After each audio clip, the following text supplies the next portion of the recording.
1 ಚಮಚ ಹಿಪ್ಪಳಿ, 1 ಚಮಚ ಲವಂಗ, 1 ಚಮಚ ಏಲಕ್ಕಿ ತಗೊಂಡು ಪುಡಿ ಮಾಡ್ಕೊಳ್ಳಿ. ನೀವು ಮಿಕ್ಸಿನಾದರೂ ಮಾಡ್ಬೋದು ಅಥವಾ ಕುಟ್ಕೊಂಡು ಪುಡಿನಾದರೂ ಮಾಡ್ಕೊಳ್ಬೋದು.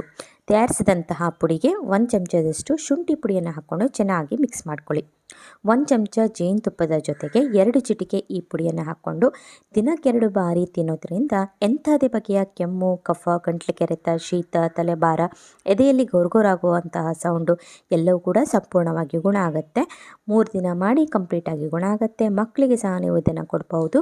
ಮಕ್ಕಳಿಗೆ ಕೊಡುವಾಗ ಸ್ವಲ್ಪ ಕಡಿಮೆ ಪ್ರಮಾಣದಲ್ಲಿ ಬಳಕೆ ಮಾಡ್ಕೊಳ್ಳಿ. ಇಂತಹ ಸುಲಭವಾದ ಹೆಲ್ತ್ ಟಿಪ್ಸ್ಗಳಿಗಾಗಿ ನನ್ನ ಚಾನಲನ್ನು ಸಬ್ಸ್ಕ್ರೈಬ್ ಮಾಡಲು ಮರಿಬೇಡಿ. ವಿಡಿಯೋ ಇಷ್ಟ ಆದರೆ ಲೈಕ್ ಕೊಡಿ. ಹಾಗೆ ವಿಡಿಯೋವನ್ನು ಶೇರ್ ಮಾಡಲು ಮರಿಬೇಡಿ. ಸಿಗೋಣ ಮುಂದಿನ ವಿಡಿಯೋದಲ್ಲಿ. Thank you.